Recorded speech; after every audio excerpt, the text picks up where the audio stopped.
Shambhavi चन्द्रमौळि अरुळम्बिके Uma Parvati Kali Haimavati Shiva Trinayani Katyayani Bhairavi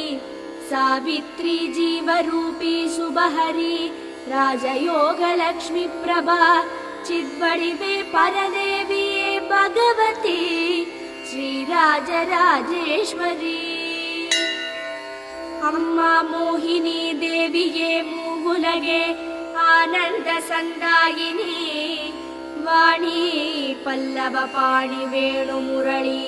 गाढप्रिया लोलिनी Kalyani Gururaj बिंबवदना असुरवद परिपालिनी चिद्वडिवे परदेविये Bhagavati श्रीरा